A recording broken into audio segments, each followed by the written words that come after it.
Bueno, nos vamos a poner de pies.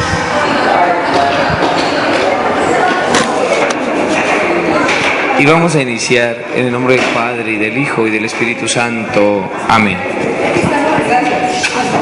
Ven, Espíritu Santo, llena los corazones de tus fieles y enciende en ellos el fuego de tu amor. Envía, Señor, tu Espíritu y todo será creado y se renovará la faz de la tierra.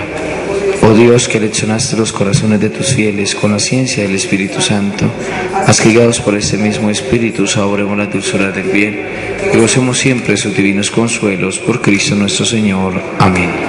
Oh María concebida sin pecado. Oh María concebida sin pecado. Oh María concebida sin pecado. En el nombre del Padre, y del Hijo, y del Espíritu Santo. Amén. Bueno, muy buenas noches. Ay. ¿Cómo estamos? Bueno, me disculpa la demora. Yo les prometo que después será del 1. Vamos a reflexionar un momento, vamos a dar algunas píldoras del Evangelio del domingo pasado. Pildoritas pequeñitas, 10 minutos y pasamos de una vez a Génesis. Nos encontramos en el Evangelio de Lucas, capítulo 9, versículo 51 en adelante. ¿Listo? Lucas, capítulo 9, versículo 51 y siguientes. Llega y dice así: Sucedió que como se iban cumpliendo los días de su asunción, él se afirmó en su voluntad de ir a Jerusalén y envió mensajeros delante de sí que fueran y entraron en un pueblo de samaritanos para prepararle posada, pero no le recibieron porque tenía intención de ir a Jerusalén. Al verlo, sus discípulos Santiago y Juan dijeron: Señor, ¿quieres que digamos que baje fuego del cielo y los consuma? Pero él volviéndose les reprendió y se fueron a otro lugar. Mientras iban de camino, uno le dijo: Te seguiré a donde quiera que vayas. Jesús le dijo: Las zorras tienen guaridas y las aves del cielo nidos, pero el Hijo del Hombre no tiene dónde reclinar la cabeza. A otro dijo: Sígueme. Él respondió: Déjame ir primero a enterrar a mi padre. Le respondió Jesús: Deja que los muertos entierren a sus muertos. Tú vete a anunciar el reino de Dios. También otro le dijo: Te seguiré, Señor, pero déjame antes despedirme de los de mi casa. Le dijo Jesús: Nadie que pone la mano en el arado y mira hacia atrás es apto para el reino de Dios. Palabra del Señor. Encontramos aquí dos elementos importantes y muy interesantes. Tenemos que situar el contexto del capítulo 9, versículo 51. ¿Cuál es el contexto? El contexto es que en el versículo 51 inicia una nueva sección. Una nueva sección. Es lo que se llama el camino a Jerusalén, o la subida a Jerusalén.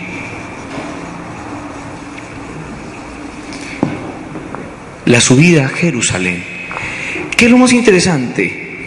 El texto empieza diciendo: cuando se iban cumpliendo los días de su asunción, es decir, sus días en que iba a ser llevado al cielo, Jesús toma la iniciativa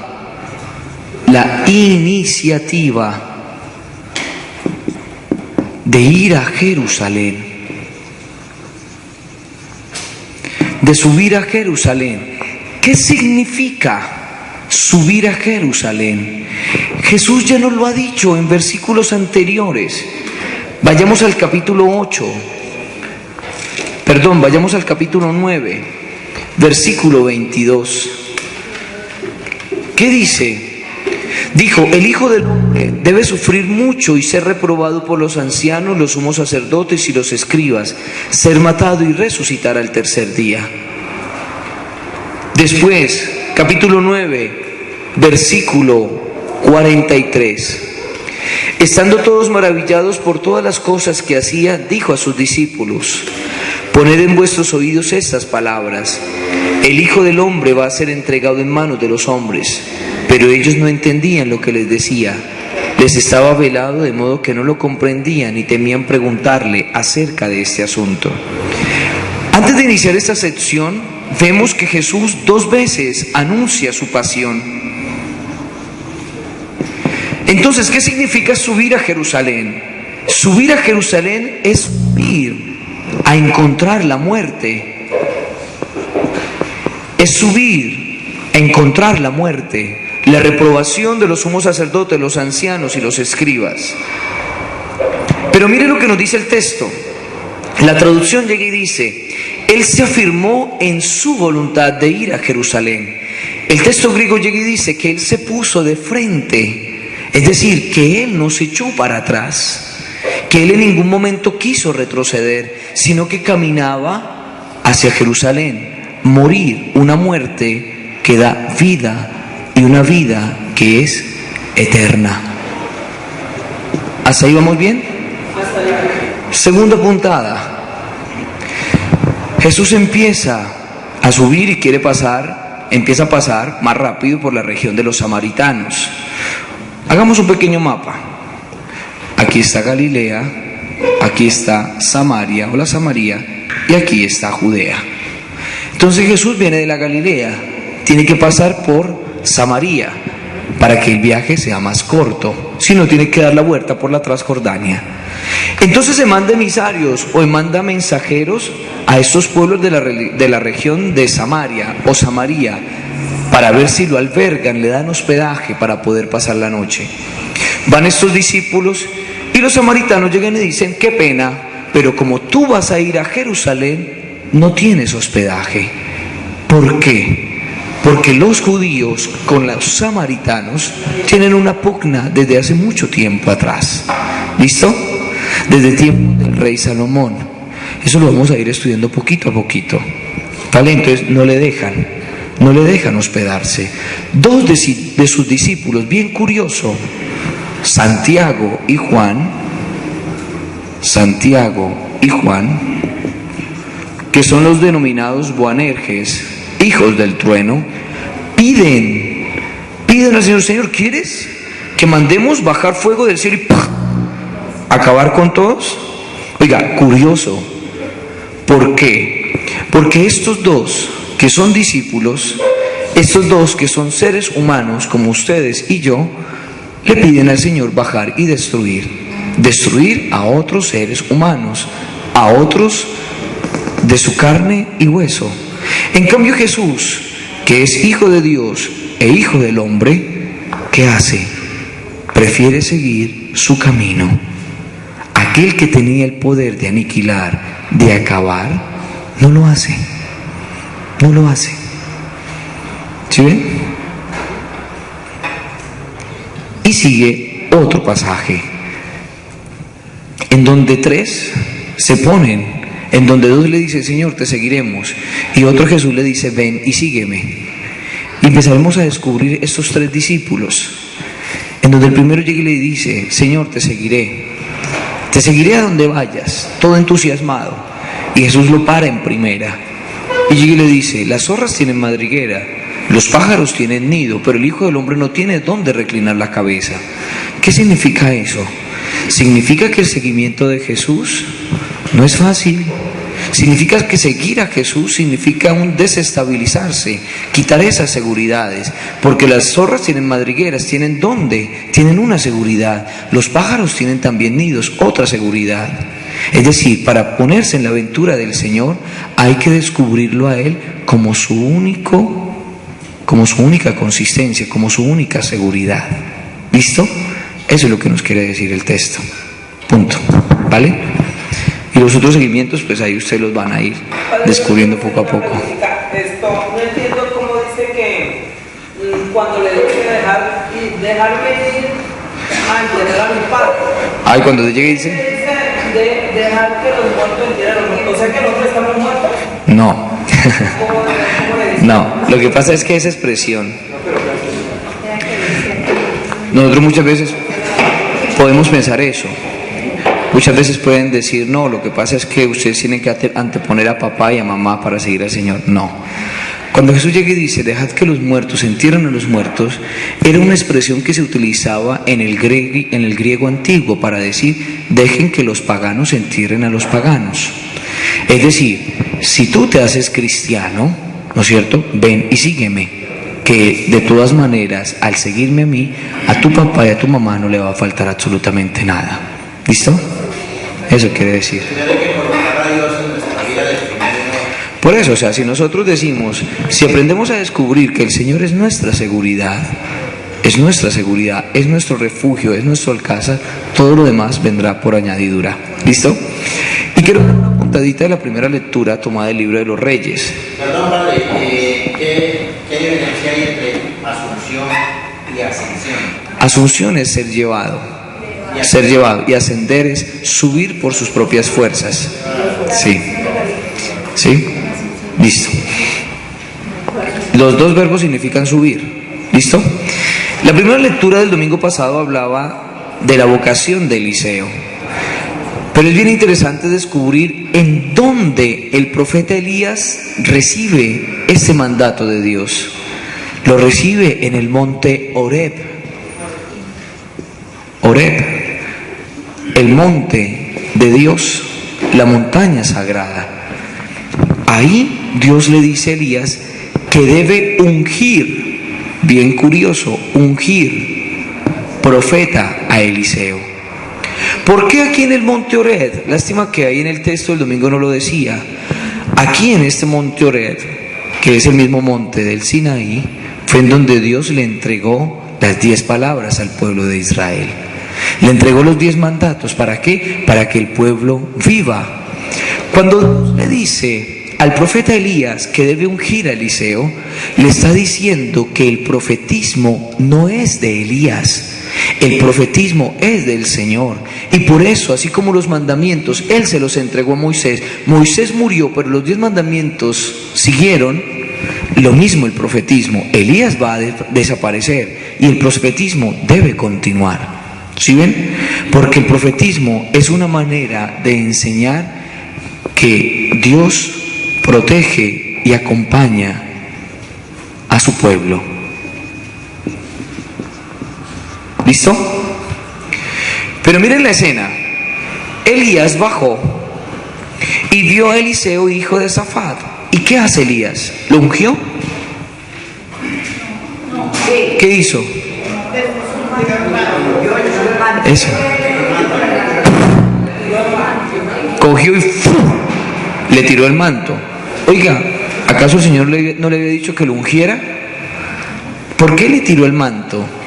El manto en Sagrada Escritura significa la personalidad. ¿Cuál era la personalidad de Elías? Ser profeta. Cuando Elías le lanza el manto, ¿qué le está diciendo? Y cuando él le cae, tú tienes una nueva personalidad. Tú tienes una nueva personalidad. ¿Y cuál es esa nueva personalidad? Ser profeta. Ser profeta. Y mire lo interesante. Eliseo estaba arando. Tenía la 12ª yunta de bueyes cuando le llegó Elías. ¿Qué le dice? Déjame despedirme de la familia. Va y se despide. ¿Y después qué hace? Coge los bueyes, los sacrifica, coge también el yugo y lo quema. Y se reparte esa carne. ¿Qué significa eso?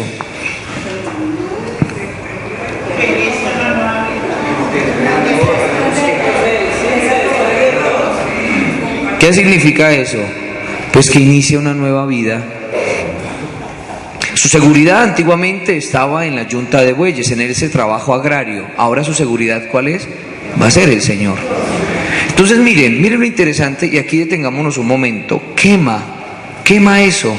Es decir, su vida pasada queda atrás. Ahora lo que cuenta es de aquí en adelante seguir al Señor.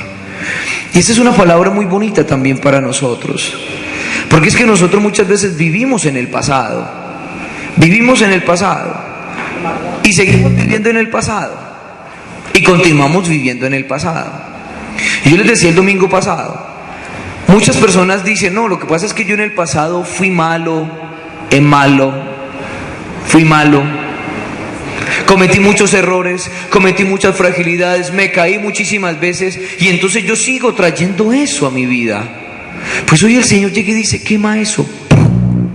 Eso ya quedó atrás. Ya es pasado, el pasado es pasado. El pasado es pasado. ¿Recuerdan ayer el texto del libro del Génesis? Cuando los ángeles del Señor sacaron a Lot y a su familia, ¿y qué les dijo el Señor? No miren hacia atrás. ¿Y la mujer de Lot qué hace? Volteó. No miren hacia atrás. Miren, esto es una figura que utiliza el autor sagrado para decirnos algo. El Señor invita al hombre que siga adelante, eche para adelante. Pero razonemos. Estaba a punto de ser destruida Sodoma y Gomorra, las ciudades en donde había habitado Lot, en donde tenía sus bienes, en donde tenía su hacienda, en donde tenía toda su seguridad. Entonces, ¿qué nos está diciendo el texto? Que para la mujer de Lot era muy difícil arrancar. Nos dice el texto, los ángeles los agarraron y los sacaron. Y entonces ellos no querían seguir adelante. Especialmente ella, ¿qué hace? Voltea a mirar hacia atrás y por eso queda quieta. Porque está apegada a ese pasado, porque está apegada allá. Y cuando el hombre se apega al pasado, pues no puede avanzar, no puede seguir adelante, no confía en la palabra del Señor, desconfía. ¿Sí ven? Queda estatua. Eso nos quiere decir. Es una figura que se utiliza. ¿Listo? ¿Sí o no? Ah, bueno. Listo. ¿Quedó claro?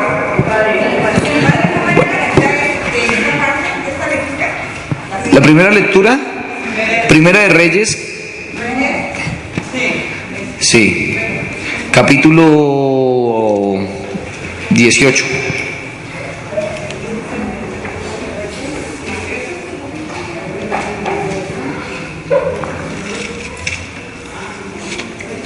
Perdón, capítulo 19, versículo 19 en adelante.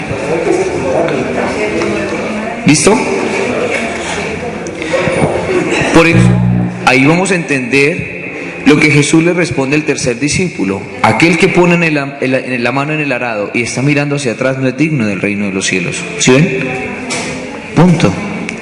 Yo anoche les decía a los del proceso, a los del semillero, perdón, les decía, miren lo interesante. Nosotros nos llamamos cristianos, ¿sí o no? ¿Y cristianos de qué viene? De Cristo. No es que Cristo venga de los cristianos.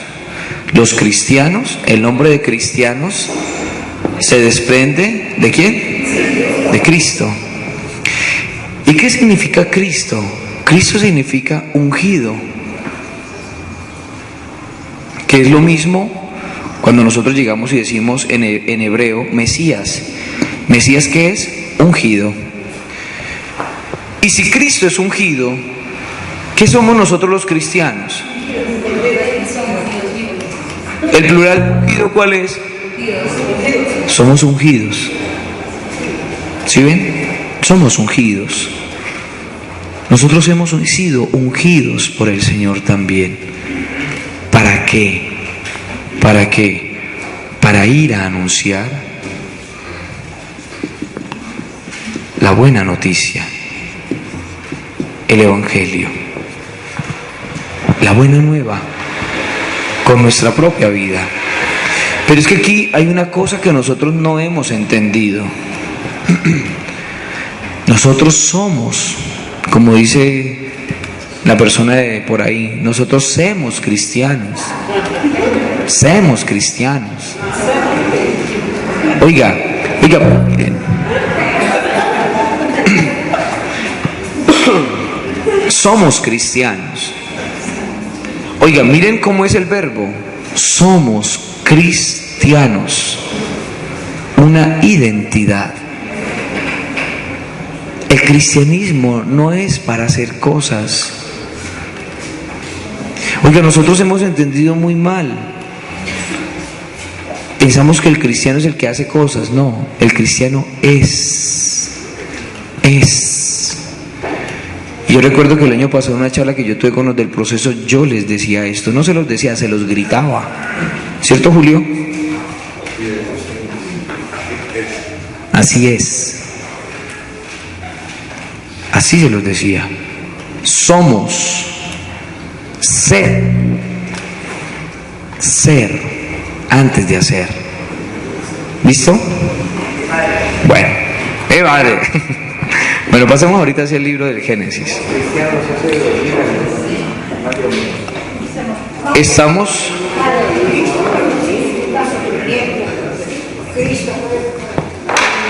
¿Por qué significa sufrimiento? El crucificado. Sí, pero es que crucificado no viene de Cristo, Betty. Crucificado no viene de Cristo. Ah, bueno. Jesús, el ungido. Ajá. Gracias, Betty. Gracias. Listo. ¿Seguimos? Bueno. Betty, tú eres preciosa. Estamos leyendo el capítulo 1 del libro del Génesis. Y habíamos empezado a analizar el capítulo 1 del libro del Génesis por medio de algunas modalidades conceptuales. ¿Cuál es la primera? Descubrir que Dios ¿qué? Es creador. Dios hace. Dios hace, ¿o no? ¿Qué otra modalidad habíamos descubierto? Sí, Dios crea. Dios crea, Dios realiza, Dios hace. ¿En qué otra modalidad habíamos quedado? ¿Nada más? Creo que nada más. Porque estábamos terminando de decir, habíamos puesto un ejemplo de Génesis, de Éxodo y de Deuteronomio, en donde el hombre también hace, pero el hombre es co-creador. ¿Qué significa co-creador? Que crea, hace en relación con Dios. Y poníamos un ejemplo. Dios hace. El mismo texto del capítulo 1 del Génesis nos está diciendo a cada momento, Dios hace. Dios hizo el cielo, hizo la tierra, hizo los animales, hizo los árboles, hizo al hombre. Dios es el que hace, para descubrir una cosa, que es Él, el único que hace. El hombre puede también hacer, pero en relación a Él. Cuando el hombre no hace en relación con su Señor, ¿qué sucede? Cae en la idolatría. ¿Cómo hay que caer en el sábado? No, cae en la idolatría. ¿Y qué es la idolatría? Hacer es el hacer distinto al hacer de Dios. Es creer que el hombre hace independientemente de Dios. ¿La idolatría qué es? Ya no es el Dios el que hace a su imagen y semejanza al hombre, sino que es el hombre el que hace a su antojo, a su acomodo, su Dios. ¿Sí ven? ¿Sí ven?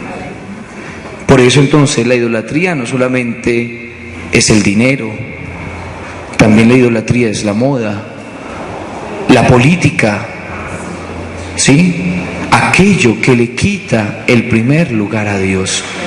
Esa es la idolatría. Y por eso poníamos, para terminar, dos ejemplos. Un ejemplo de Éxodo 20 y de Deuteronomio capítulo 5. Éxodo 20 y Deuteronomio capítulo 5, en donde estos dos textos nos hablan de que el hombre debe guardar, es decir, debe hacer el sábado.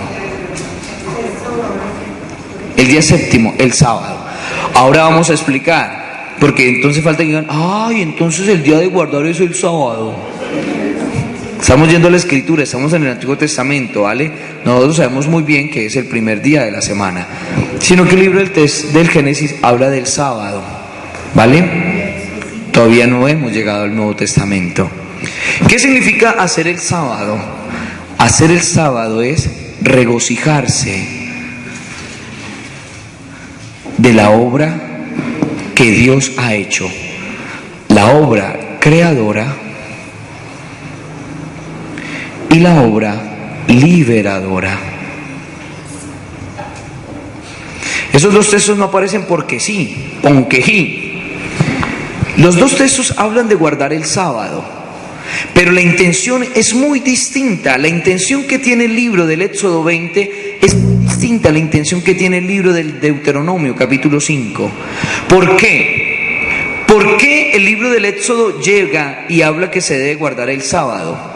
Porque Dios descansó el día séptimo de toda su obra creadora. Es decir, Éxodo 20 está haciendo una alusión directa al capítulo 1 del libro del Génesis. ¿Listo? Entonces, ¿por qué el hombre debe hacer el sábado? Porque Dios descansó ese día. ¿Listo?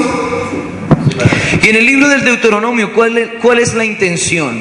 ¿Por qué se debe guardar el día del sábado?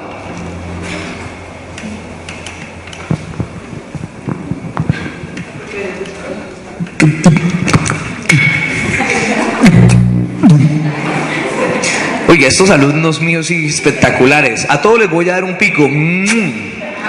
Papacitos y mamacitas.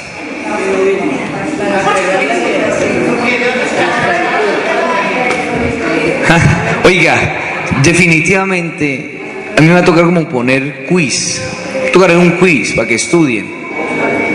Porque es que vienen, estudiamos acá y a los 8 días venimos. Sí, pero porque ya miraron, ¿sí ve? Es que la cuestión es que ustedes tienen que mirar antes de llegar aquí. Oiga, por eso es, oiga, eso ya me está asustando. ¿Por qué? Porque llega cualquier hermano protestante. ¿Y cuál es la intención? La intención, ellos dicen, el libro del Deuteronomio llega y dice que se debe celebrar el día del sábado porque Dios descansó el día séptimo. ¡Bruto, Dios mío! No es eso. Vayamos al libro del Deuteronomio y lo vamos a descubrir. Hágame sentir orgulloso. Hágame sentir orgulloso.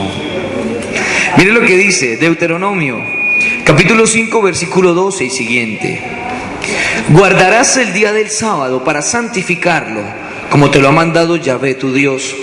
6 días trabajarás y harás todas tus tareas, pero el día séptimo es día de descanso para Yahvé tu Dios. ¿Hasta ahí vamos bien? Dice, no harás ningún trabajo, ni tú, ni tu hijo, ni tu hija, ni tu siervo, ni tu sierva, ni tu buey, ni tu asno, ni ninguna de tus bestias, ni el forastero que vive en tus ciudades, de modo que puedan descansar. Recuerda, mire la intención, recuerda que fuiste esclavo en el país de Egipto y que Yahvé tu Dios te sacó de allí con mano fuerte y te tensó brazo. Por eso Yahvé tu Dios te ha mandado guardar el día del sábado. ¿Por qué se debe guardar el día del sábado?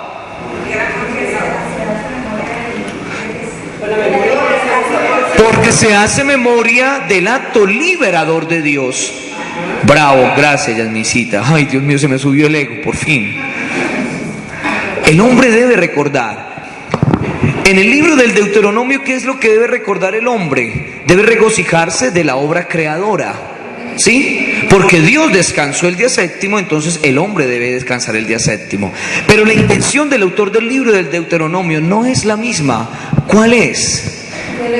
Es descubrir y regocijarse porque Dios al pueblo lo liberó. Y si Dios ha liberado al pueblo, tú que has recibido esa acción de Dios, tú también debes ser liberador. Debes ser liberador. Oiga, esto es muy lógico. Pero ¿qué es lo triste? Que a nosotros nos gusta la ley del embudo. Primero yo, segundo yo, tercero yo, cuarto yo. Todo para mí. O la ley del yo-yo. Oiga, a mí me aterra. Porque muchas veces nosotros decimos que somos cristianos y somos los más injustos. Somos los más injustos. Y no hay que ir muy lejos, no hay que ir por la empleada de servicio. Empecemos por la esposa. Empecemos por la esposa.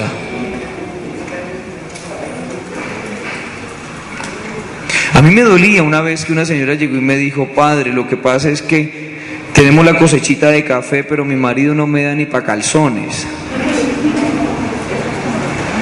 Eso es muy triste. Es que hay que hablarlo así. Oiga, se ríen de los calzones, ¿entonces ustedes qué se ponen?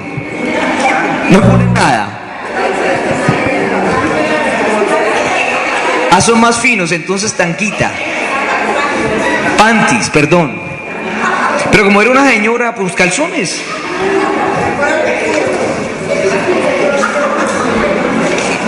Como dicen por ahí, matapasiones.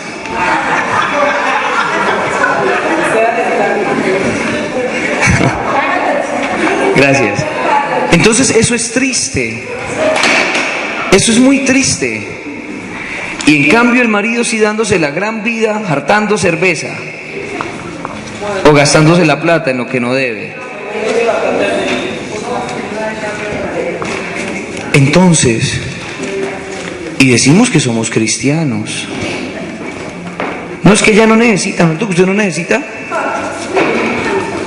Y por eso llegaba y hay muchas personas que llegan y dicen: padre, como pues la finca es mía, es de mi marido, pero como él no me da nada, entonces yo le saco, yo le robo. Yo digo: no, eso no es robar. Eso, miren, ¿por qué no es robar? No es que van a decir: uy, el padre está invitando a todas esas viejas para que roben. No es robar. No es robar, ¿por qué? Porque eso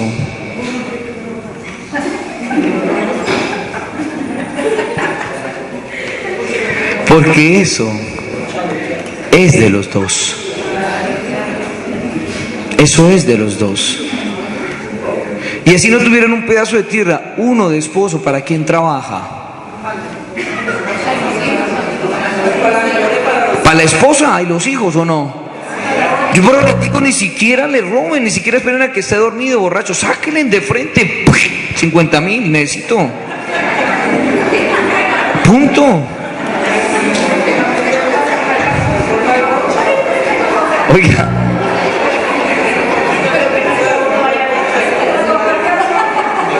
¿Por qué se ríen?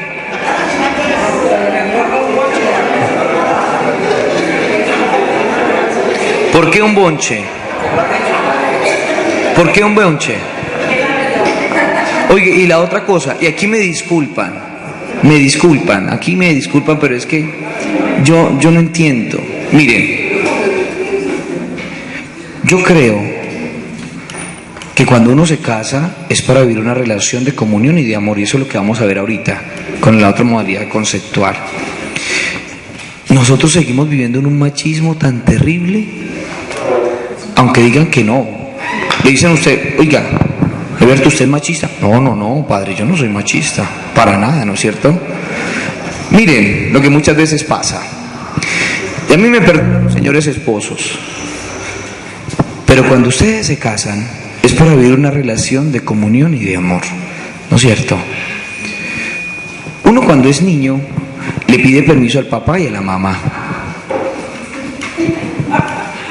Uno cuando es niño le pide permiso al papá y a la mamá. Cuando uno se casa: mi amor, ¿me da permiso de ir a tal lado? No. Ah, bueno.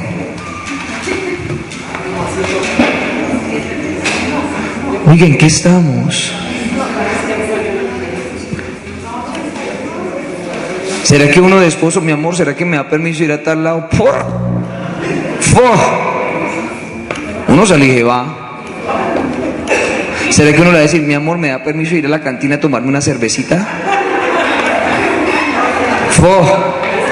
Oiga, entonces, perdón, yo no entiendo. Digo, ¿no es una relación de comunión y de amor?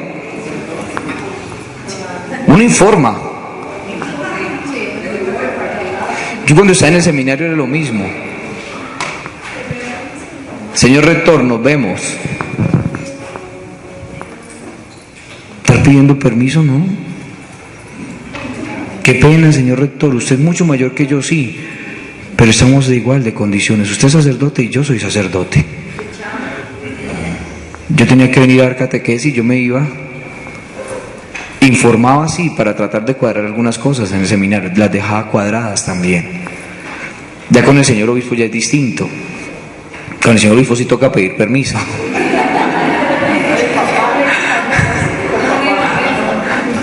Ese sí es el papá. Pero el papá, ¿listo?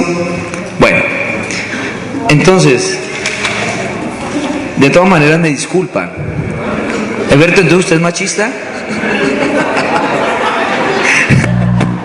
Listo. ¿Quedó claro esa modalidad conceptual? Dios es el que hace. Las personas que han estado en curso bíblico conmigo, oiga, pero sí están hablones hoy, ¿no? Están contentos, se alborotan y ¿se alborotan o nos alborotamos? Otra de las cosas.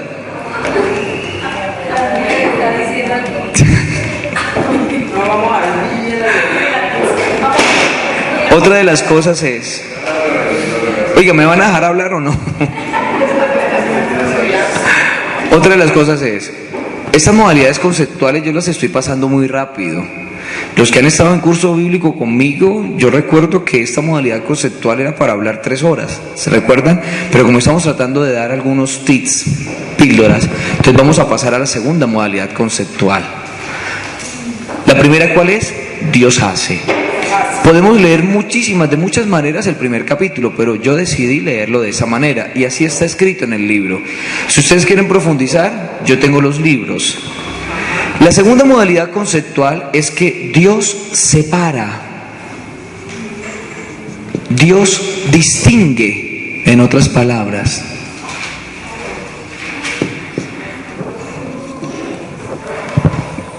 ¿Cómo empieza el versículo 1? Miren lo que dice. Versículo 2, perdón. La tierra era caos y confusión, y oscuridad por encima del abismo, y un viento de Dios aleteaba por encima de las aguas. Entonces, ¿qué es lo que empieza a hacer Dios? Todo era confusión, todo era caos. Empieza a separar, que sea la luz aparte de la oscuridad, ¿no es cierto? Que se empiecen a separar las aguas, unas arriba y otras abajo. Y entonces esas aguas de abajo se empiezan a separar y de ahí empieza a salir la tierra. Entonces ese acto de separación, de distinción, Dios distingue, es bueno. ¿Por qué? Porque por medio de esa acción de Dios, todo empieza a tener una armonía. Todo empieza a tener un orden. Un orden. El texto es muy lógico, todo era confusión. Todo era confusión, entonces empieza a separar. Y eso es lo que se llama el acto de crear, poner orden. Miren cómo Dios sigue distinguiendo. Dios llega y dice, sigue, que sean los árboles o la vegetación. Y miren lo que nos va a decir la palabra del Señor. Los árboles y las hierbas que den semilla y den fruto según su especie.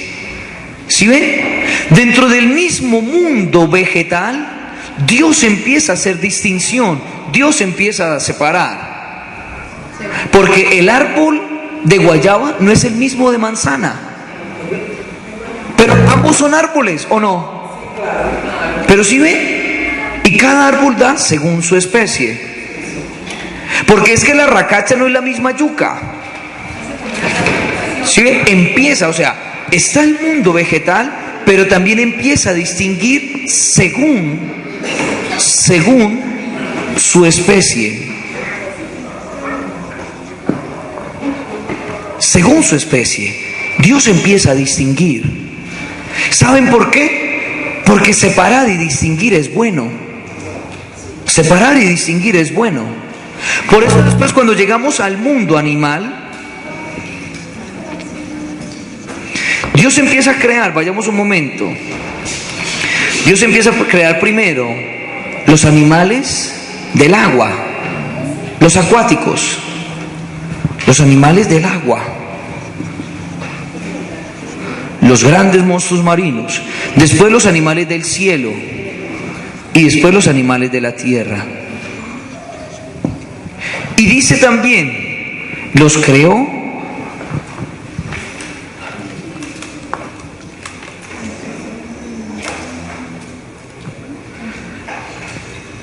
según su especie, ¿o no? Versículo 24, animales vivientes de cada especie, ¿o no?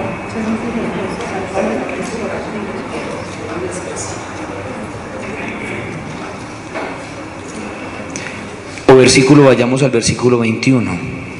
Y creó Dios los grandes monstruos marinos y todo animal viviente, los que serpean, de los que bullen las aguas, por sus especies, las saladas por sus especies, según sus especies. Ay, tan tierno. Sí, chévere.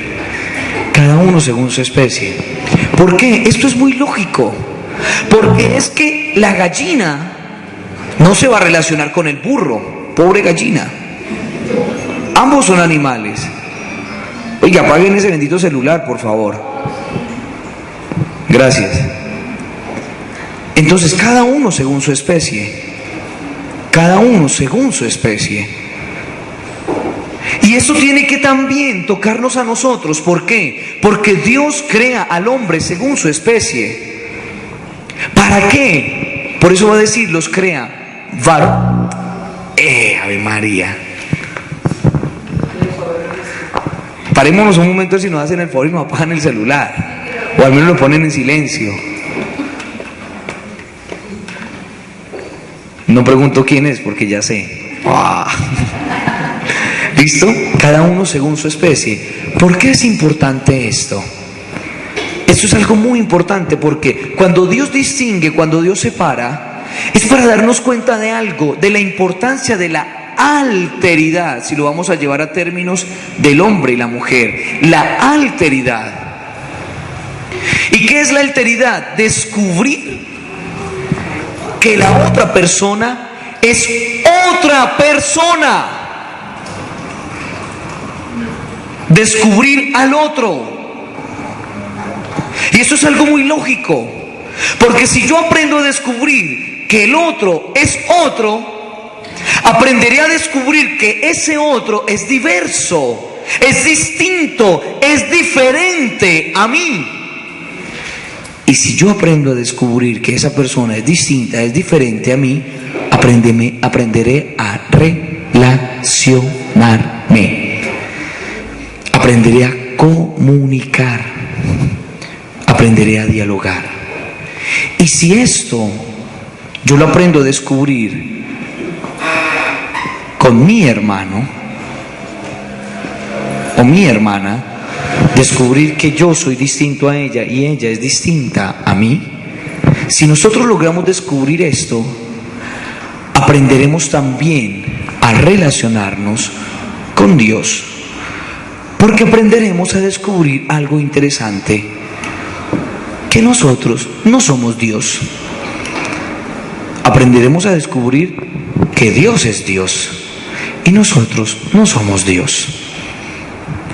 ¿Cuál es el gran pecado? El gran pecado que nos narra el libro del Génesis es que el hombre quiere ser Dios para sí mismo. Ser Dios para sí mismo. Entonces no quiere reconocer su fragilidad, no quiere reconocer su debilidad, no quiere reconocer que es criatura. Ese es el gran pecado. Y eso sí que debemos tenerlo en cuenta. Porque es que yo tengo que aprender a reconocer que ustedes no son yo y yo no soy ustedes. Que por más que quiera a una persona, por más que ame a mi hermano, él es distinto a mí y yo soy distinto a él. Porque si él fuera yo y yo fuera él, no existiría la relación. ¿Sí me entiende? Sería un monólogo. Para eso me miro al espejo. Qué guapo que estoy. De verdad, qué guapo que estás. En cambio, si yo les pregunto a ustedes, qué guapo que estoy, ustedes van a decir, claro, padre, está guapísimo. No, esto es molestando, pero eso nos hace falta mucho. Esto nos hace falta a nosotros. Por eso nosotros pasamos por encima de la gente. Por eso nosotros pasamos por encima de las personas. ¿Por qué existe la guerra? ¿Por qué existe la guerra? ¿Qué es la guerra?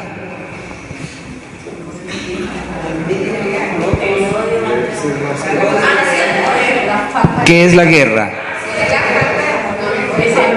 La guerra es el negocio más productivo,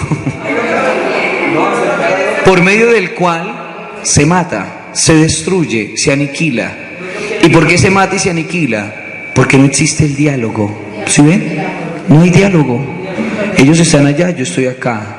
Dos bandos enfrentados. ¿Qué es lo único que se cruzan? La bala. La bala. Usted está diciendo que están en diálogo, se la van y siguen matando. Sí, muchos desgraciados, por así decirlo. Porque están dialogando con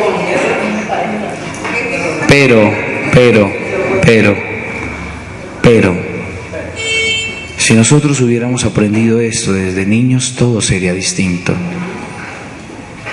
Decía un gran filósofo llamado Emmanuel Levinas que yo aprendo a descubrirme en el rostro de la otra persona.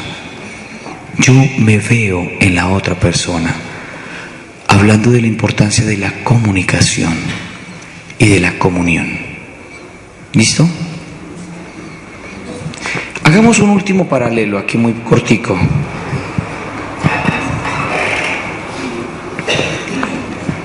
Miren lo interesante. Si la creación me hice entender, pero yo porque veo algunos dormidos. Yo te me preguntara cómo los tamales.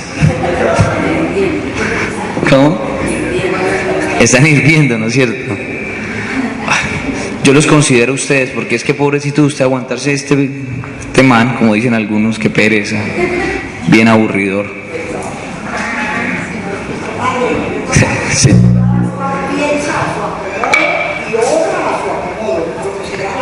Exacto. Bien, Betty. Eso no es así, muy bien.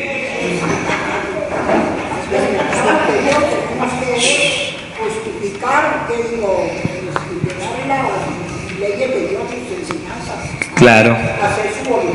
Claro. Exacto. Miren lo que yo les voy a decir. Y vamos a ver si Betty está de acuerdo conmigo. La creación es un acto de separación.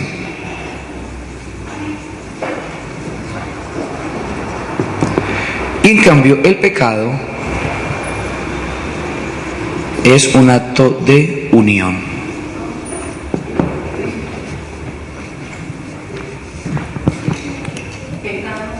Es un acto de unión. ¿Sí o no? ¿Sí están de acuerdo o no? Bueno, ¿sí o no? No, no están de acuerdo.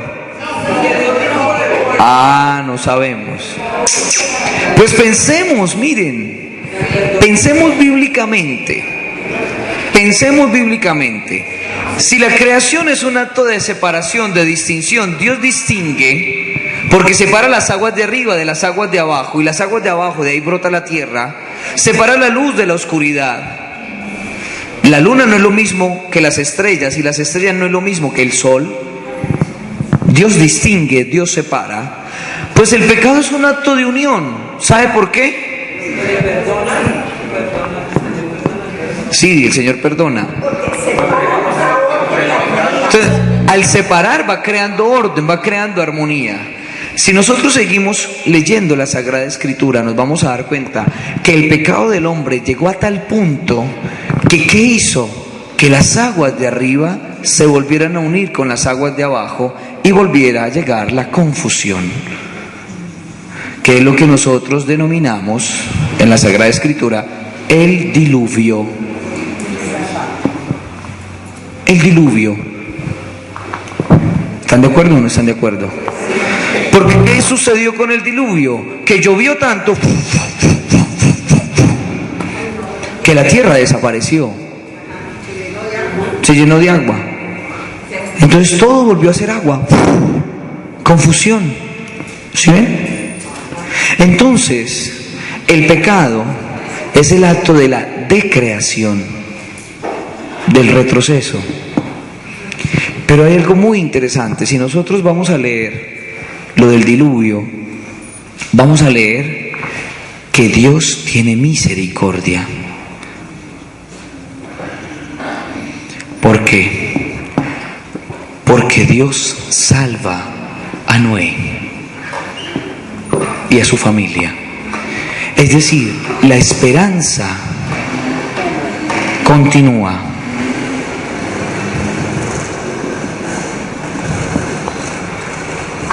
Dios es fiel a su promesa.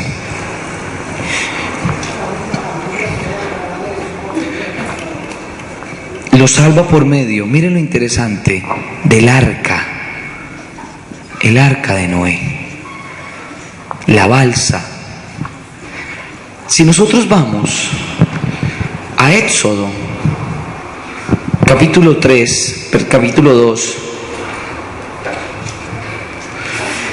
Éxodo, capítulo 2, versículo 3, ¿qué se nos va a decir?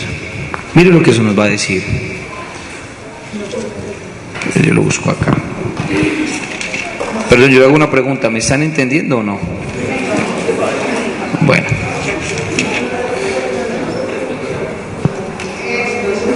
Éxodo 3.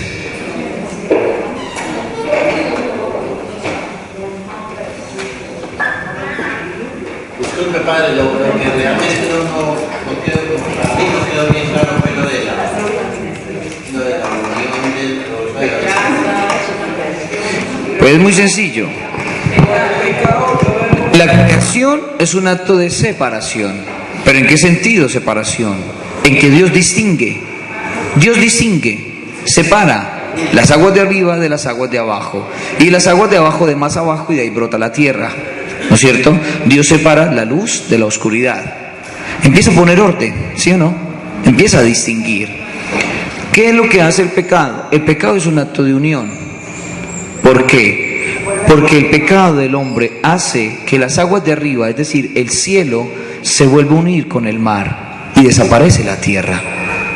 ¿Sí me entendió? Entonces ahora todo es confusión. Eso es lo que se denominó el diluvio. ¿Sí o no? ¿Sí o no? Bueno. Miren lo interesante. Génesis 3.2. ¿Ves? Éxodo 3.2, ¿qué nos va a decir? Nos va a decir lo siguiente. 2.3, perdón. 2.3. Éxodo 2.3 va a decirnos lo siguiente. Nos está hablando de Moisés. Pero no pudiendo ocultarlo ya más tiempo, tomó una cestilla de papiro, la calafateó con betún y pez, metió en ella el niño y la puso entre los juncos a la orilla del río. La cestilla, miren lo interesante, 2.3. Esa cestilla en hebreo se dice tebat. Tebat. Una canasta. Tebat. Tebat.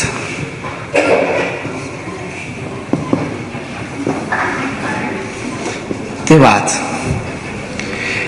Esa cestilla que en Éxodo 2.3 está haciendo alusión a la canastilla en donde fue metido Moisés, ese término, Tebad, canastilla, es el mismo que en el libro del Génesis aparece como arca.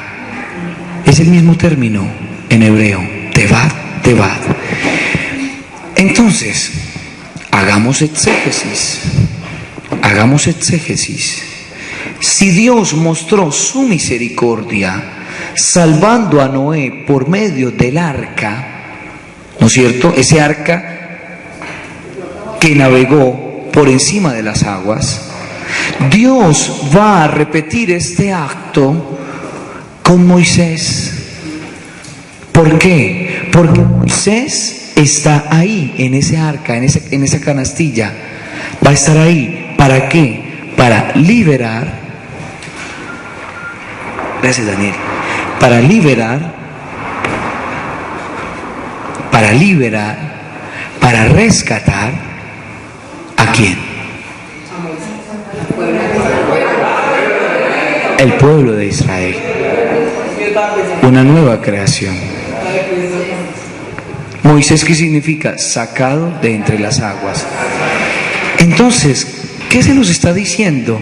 Génesis y Éxodo, que Dios muestra su misericordia. Aquí lo mostró con Noé y aquí lo mostró ¿con quién? Con Moisés. Moisés, Éxodo. ¿Voy muy rápido? ¿Me estoy haciendo entender? ¿Listo? ¿Quedó claro? Bueno. ¿Podemos pasar a otra modalidad conceptual, la última por esta noche?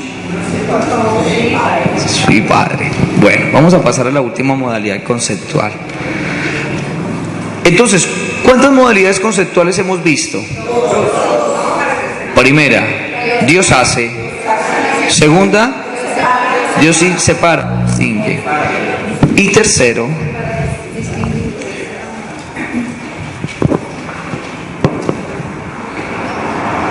tercera modalidad conceptual,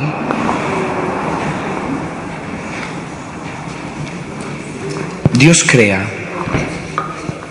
por medio de su palabra. Es decir, Dios habla. Dios habla. Y vamos a descubrir que esa palabra de Dios es una palabra eficaz. Es una palabra creadora. Como se dice en el texto hebreo, Adonai, amar. Adonai, amar. Y dijo Dios, si vamos a esto, vamos a encontrar en algunos momentos Adonai lemor. Y dijo Dios. Entonces vayamos ahora al texto. Génesis capítulo 1. Vamos a ver cuántas veces Dios dice. Versículo 3. Dijo Dios, haya luz y hubo luz. ¿Sí o no? Versículo 6. Dijo Dios, haya un firmamento y hubo un firmamento. Versículo 9. Dijo Dios, acumúlense las aguas por debajo. Versículo 11. Dijo Dios, produzca la tierra vegetación. Versículo 14. Dijo Dios, haya luceros. ¿Cuántas veces van? Versículo 20. Dijo Dios, bullan las aguas de animales vivientes. ¿Sí o no? Y atardeció, amaneció día quinto. Versículo 24. Dijo Dios, produzca la tierra animales vivientes. Versículo 26. Y dijo Dios, hagamos al ser humano a nuestra imagen semejante. Versículo 28. Los bendijo Dios y les dijo, ¿sí o no? Y versículo 29. Dijo Dios, ved que os he dado toda la hierba de semilla. ¿Cuántas veces aparece? Aparece. ¿Dónde dice que 11? 10. Vamos a descubrir que por 10 veces 10 veces, Dios dice. Dios dice. Y descubrimos que ese hablar, ese hacer de Dios por medio de su palabra es eficaz. El número 10 tiene que recordarnos algo. Los 10 mandamientos. Y además de los 10 mandamientos del libro del Éxodo y del libro del Deuteronomio, ¿qué más podemos recordar? Ay, Dios mío. Ay, Dios mío. Ay, Señor bendito. Ay, a mí me va a dar algo.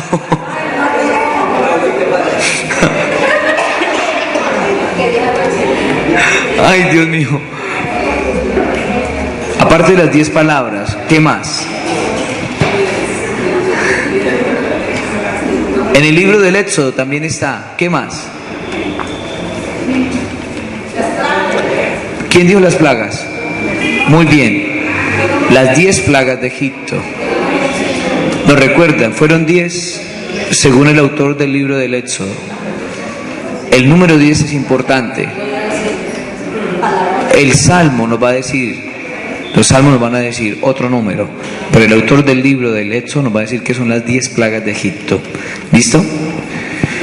El número 10, ¿por qué es importante? Aparte de recordarnos las 10 plagas, las 10 palabras, aquí 10 veces nos dice que la palabra de Dios es eficaz.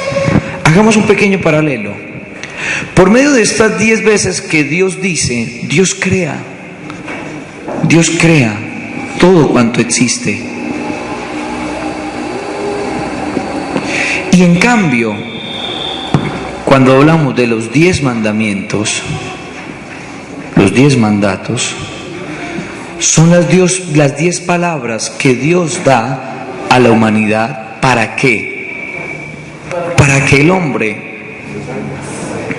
tenga una relación plena con Dios, es decir, plena con Él, y una relación perfecta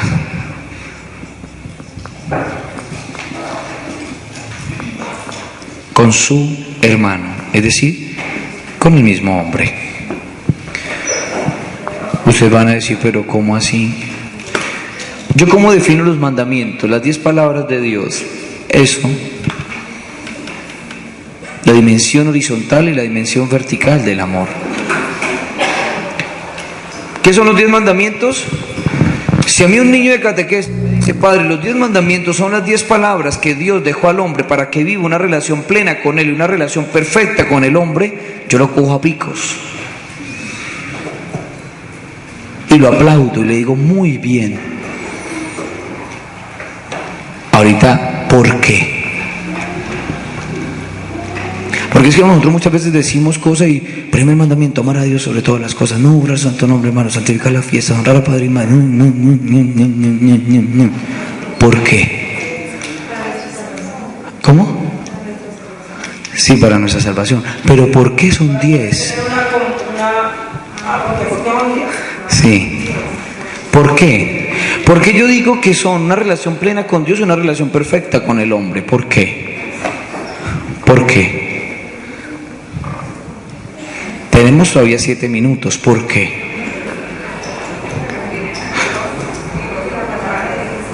¿Por qué? ¿Por qué? Oiga, pongamos a patinar un ratico el cerebro a ver si nos funciona. ¿Por qué? ¿Por qué? Porque el que ama a Dios verdaderamente cumple los mandamientos. Ajá. El que ama verdaderamente a Dios cumple los mandamientos, pero falta una cosa. Según el Evangelio y el texto de San Juan, no podemos decir que amamos a Dios si no amamos a nuestro hermano. Ya, pues ya no me dijeron el por qué, lo voy a decir. Y ya con esto terminamos. ¿Listo? Miren, los mandamientos son 10. 10. Para llegar a ese número 10 podemos sumar 5 más 5, 10, 8 más 2, 10, 4 más 6, 10, pero sumemos más bien bonitamente 3 más 7. ¿3 más 7 qué es? 10. El número 3 significa plenitud, el número 7 significa perfección. Si nosotros hacemos un sondeo, los 3 primeros mandamientos están dirigidos ¿a quién? A Dios. Amar a Dios sobre todas las cosas, no jurar su santo nombre en vano, santificar las fiestas. ¿Y el cuarto mandamiento qué dice? ¿Papá y mamá son Dios? Son otro ser humano, ¿sí ve? Una relación plena con Dios y una relación perfecta con el hombre.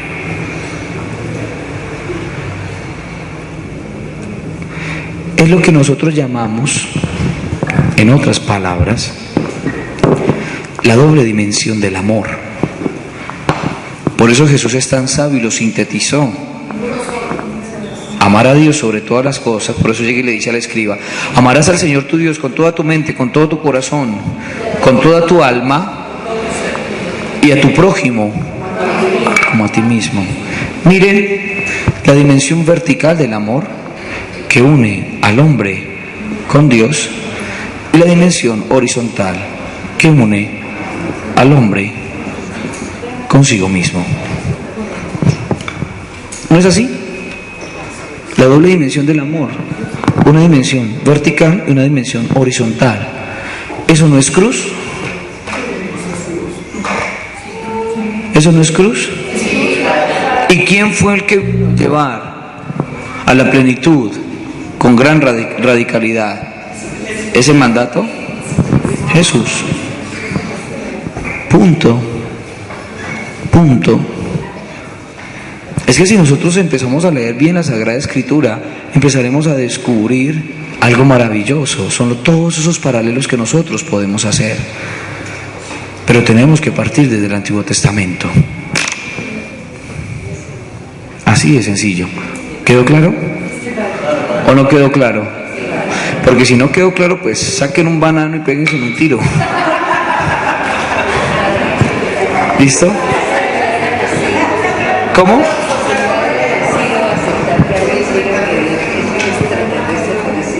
No. Sí. No.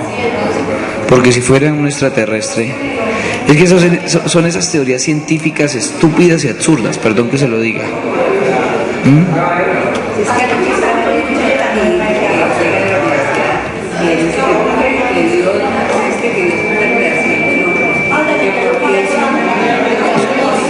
Espera, Betty, ya se la respondo. Entonces, porque Dios es creación del hombre simplemente para multiplicar unas cosas que él tiene como ajá. Porque no está en la tierra, está fuera de la tierra. Ajá. Dios no está aquí. Entonces, si Dios fuera un extraterrestre, si Dios está fuera, o sea, si el hombre crea a Dios, entonces, ¿cómo podemos explicar esos fenómenos naturales? ¿Sí ven? O sea, ahí podemos decir eso. Entonces, ya no es Dios el que crea al hombre, sino el hombre el que crea a Dios. Por eso, entonces. Pero es que Dios, o sea, ese es el razonamiento filosófico. Si Dios tiene un principio, si Dios sale de algo, entonces ya no es Dios. ¿Sí ven cómo se empiezan a dar los fundamentos filosóficos mal? Y eso se da ¿por qué? Porque viene un profesor con una teoría nueva, con una bobada, y entonces empieza a enseñarle eso a los muchachos. Y los muchachos, como no estudian, como no se preguntan, como no interrogan, entonces sí, como dice mi profesor. ¿Sí? Como decía mi profesor de filosofía, llega y decía, él es cristiano y es católico, llega y decía, de todas maneras yo creo, porque si me llego a morir espero que haya algo allá. Si no hay nada, pues bueno, listo, pero al menos yo creí. Pero nosotros sabemos que sí. Él lo decía de una manera jocosa, ¿no? De todas maneras no saco nada, no pierdo nada. Llega y decía, no pierdo nada. ¿Sí? ¿Sí? Bueno, dime. Venga, dime, Betty. Vertical.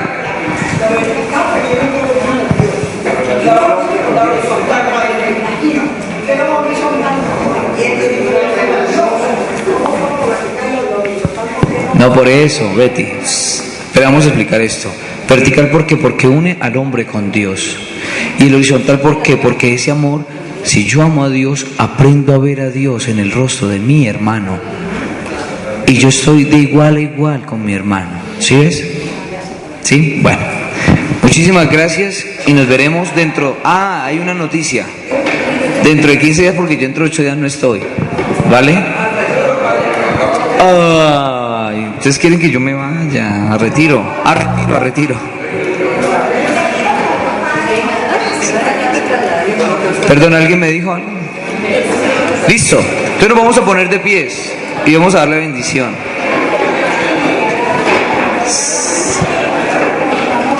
En el nombre del Padre, y del Hijo, y del Espíritu Santo.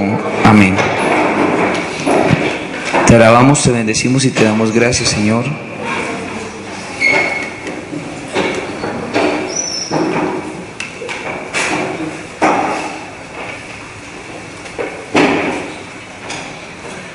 Te alabamos, te bendecimos y te damos gracias, Señor, por este momento de encuentro contigo por medio de tu palabra. Permite, Señor, que esta palabra fructifique y toque nuestra mente y nuestro corazón, y que cada momento y a cada día podamos amarte y reconocerte cada día en el rostro de nuestros hermanos. Amén. El Señor esté con ustedes. La bendición de Dios Todopoderoso, Padre, Hijo y Espíritu Santo, descienda sobre ustedes y los acompañe siempre. Pueden ir en paz.